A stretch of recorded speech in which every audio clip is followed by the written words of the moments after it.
मैं उम्मीद करता हूँ ये वीडियो वो बच्चे देख रहे होंगे जो क्लास 10th या फिर क्लास 12th का बोर्ड पेपर देने वाले हैं। 9th और 11th वाले बच्चों को भी ये वीडियो देखनी चाहिए क्योंकि उन्हें भी आगे जाकर 10th या 12th का बोर्ड एग्जाम देना है। तो आप सभी लोगों के मन में ये सवाल आता होगा कि क्या मेरे लिए 10th या 12th के बोर्ड देने के लिए NCERT इनफ है कि नहीं है। हर बार बच्चों के मन में सवाल होता है कि मैं NCERT प्लस क्या क्या कर लूँ कि मेरे बोर्ड में अच्छे स्कोर आ जाए, या फिर केवल मैं NCERT करके बहुत अच्छा स्कोर कर सकता हूँ। तो इन सारे सवालों का जवाब मैं इस वीडियो के थ्रू आपके देना चाहता हूँ। जो भी आपके मन में डाउट है, मेरे पास कई सारे सवाल हैं आपके पास आपके लिए। How much NCERT is important for boards, कितना इंपॉर्टेंट है आपके लिए NCERT बोर्ड के लिए। तो मेरा जवाब होगा 80 to 90% बोर्ड में जो क्वेश्चंस आते हैं वो प्योर NCERT से आते हैं, प्योर बुक के या फिर एग्जाम्पल से उठाकर आपके डायरेक्ट बोर्ड में क्वेश्चन आते हैं। तो इस चीज से आप ये समझ लीजिए कि NCERT आपके लिए गॉड है, आपके बोर्ड के लिए NCERT ही आपके लिए गॉड है। उसी से बेस्ट टू बेस्ट आप नंबर्स ला सकते हैं। बढ़िया प्रिपरेशन आप NCERT से भी कर सकते हैं। लेकिन क्या NCERT के साथ साथ आपको कुछ चीजों की जरूरत पड़ती है? तो मैं कहूंगा कि अगर आप NCERT को समझने के लिए किसी एक या दो साइड बुक का रेफरेंस ले रहे हैं तो उसमें कोई गलत बात नहीं है। अब कई सारे बच्चे पूछते हैं कि भैया मेरे पास पैसों की दिक्कत है तो मैं क्या NCERT के साथ कौन सी किताब लूं। तो मैं कहूंगा अगर आपको पैसों की बहुत ज्यादा दिक्कत आती है, YouTube चैनल आपके पास फ्री में पड़ा हुआ है, NCERT उठाइए, सिलेबस वहां से देखिए, जो चैप्टर जो टॉपिक आप वहां से पढ़ रहे हैं वहां से देखिए।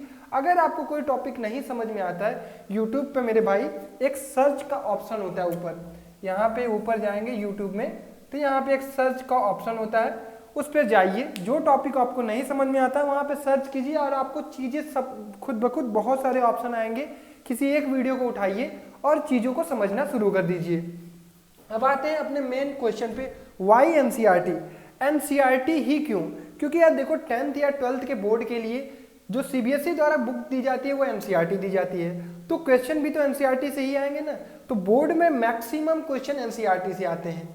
कॉम्पिटिटिव एग्जाम की बात करें तो वहां पे कुछ भी हो सकता है, कॉन्सेप्ट आपको NCERT से पढ़ना है प्लस आपको अच्छे अच्छे सवाल लगाने होते हैं। बट बोर्ड में आपका मैक्सिमम पोर्शन जो होता है वो NCERT से कवर्ड होता है। इसलिए मेरी बात ध्यान रखना कि बोर्ड की प्रिपरेशन के लिए NCERT के बाहर आपको बहुत ज्यादा खोजने की कुछ जरूरत नहीं है, बहुत सारे ढेर सारे किताबों को सॉल्व नहीं करना है, आपको एक NCERT से ही सब कुछ करना है। दूसरा सवाल, इज ओनली NCERT? तो मैं कहूंगा अगर आप केवल ओनली NCERT से भी काम कर जाएंगे तो आप बहुत कुछ कर जाएंगे। लेकिन NCERT को समझ में अगर आपको नहीं आता है, जैसे मान लीजिए मैं एक एग्जांपल लेता हूं, आप फिजिक्स का इलेक्ट्रिसिटी चैप्टर पढ़ रहे हैं, ठीक। इलेक्ट्रिसिटी चैप्टर में आपने उठाया सीरीज और पैरेलल के क्वेश्चंस, तो NCERT जब आप देखेंगे तो बहुत सारे क्वेश्चन तो आपको वहां नहीं मिलेंगे, बट आपको कॉन्सेप्ट जरूर मिल जाएगा सीरीज और पैरेलल कॉम्बिनेशन वाला, और प्रॉपर उतने ही कॉन्सेप्ट की आपको जरूरत है। लेकिन अगर आप और क्वेश्चन प्रैक्टिस करना चाहते हैं तो आप साइड में किसी एक बुक को रेफर कर सकते हैं, जैसे लखमीर वगैरह की किताबें आती हैं उसको रेफर करिए। तो NCERT को समझने के लिए किसी एक किताब की आप मदद ले सकते हैं, ठीक। तो ये ध्यान रखिए कि आपको पूरा टॉपिक यहाँ से पढ़ना है, चीजें NCERT के बुक से पढ़नी है, और अगर आपको कोई चीज नहीं समझ में आती आप बुक का रेफर कर सकते हैं। How to start and how to read it. अब देखिए अलग अलग सब्जेक्ट है आपके पास, मैथ है, फिजिक्स है, केमिस्ट्री है, बायोलॉजी है, सोशल स्टडीज है, हिंदी है, इंग्लिश है।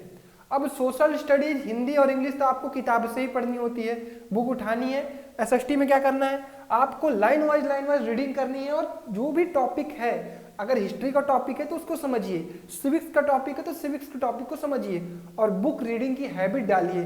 NCERT की लैंग्वेज आसान होती है, बहुत हार्ड नहीं होती है। अगर कुछ टॉपिक आपको नहीं समझ में आते हैं उसको YouTube पे डायरेक्ट सर्च करिए और समझ लीजिए उस टॉपिक को, और फिर कॉन्सेप्ट जो थ्योरी आपको लिखनी है वो NCERT से लिखनी है। तो इतना याद रखिएगा।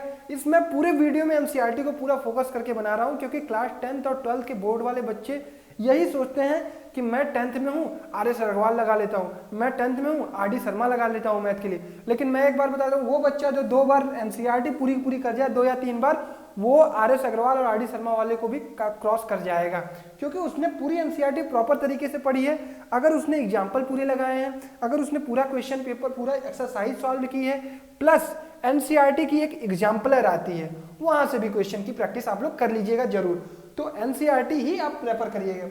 हाउ टू रीड इट, अब देखिए अलग अलग सब्जेक्ट को अलग अलग पढ़ने का तरीका होता है। मैथमेटिक्स की मैं बात करता हूँ, मैं बेसिकली इस चैनल पर मैथमेटिक्स पढ़ाता हूँ। तो मैं अगर मैथमेटिक्स में आप लोगों को समझाऊं तो जैसे मान लीजिए आपने कोई चैप्टर शुरू किया pair of linear equation in two variable. अब आपको pair of linear equation in two variable पहले आपके दिमाग में कॉन्सेप्ट होना चाहिए कि क्या होता है लीनियर इक्वेशन, फिर आपको पता होना चाहिए कि पेयर में क्या होते हैं लीनियर इक्वेशन। उसके बाद चैप्टर को शुरू करिए, सिलेबस देखिए। पहला काम आपको क्या करना है, एक सेकेंड,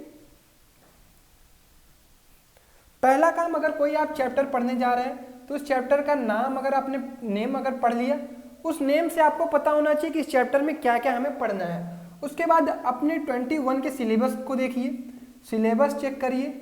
उसके बाद सिलेबस जितने पार्ट में, मान लीजिए 3-4 टॉपिक आपको पढ़ने हैं सिलेबस में, तो उस चैप्टर को 3-4 पार्ट्स में डिवाइड कर दीजिए। लगभग मेनली हर एक चैप्टर में 4 या 5 एक्सरसाइज मैक्स टू मैक्स है, किसी में हो सकता है 6 हो।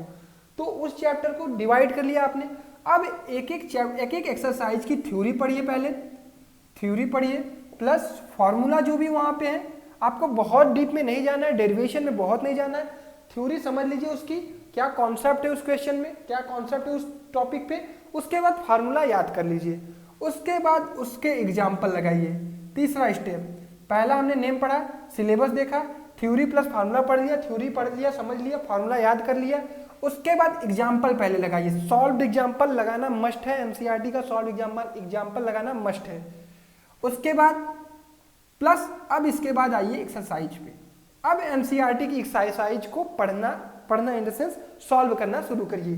तो ये तो बेसिकली आपको मैथ में करना है। अब बात करते हैं साइंस में क्या करना है। तो साइंस में एक तरफ से शुरू करिए, जैसे मान लीजिए आपने लाइट चैप्टर शुरू किया, ठीक, फिजिक्स में, या फिर अगर आप किसी केमिस्ट्री की बात करते हैं तो आप वहाँ पे पीरियोडिक टेबल को भी शुरू कर लीजिए, किसी भी चैप्टर को ले लीजिए।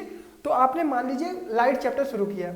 अब लाइट चैप्टर कई पार्ट्स में डिवाइड है, पहले रिफ्लेक्शन है, फिर रिफ्रैक्शन है, फिर उसके बाद आई के बारे में आपको पढ़ना है। तो रिफ्लेक्शन जब उठाएं तो पहले रिफ्लेक्शन का पूरा कॉन्सेप्ट पढ़ लीजिए, एनसीईआरटी की लाइन बाय लाइन रीडिंग कर लीजिए। उसके बाद बीच बीच में छोटे छोटे प्रॉब्लम्स दिए रहते हैं, फॉर्मूला बीच बीच में आपको समझाया जाता है।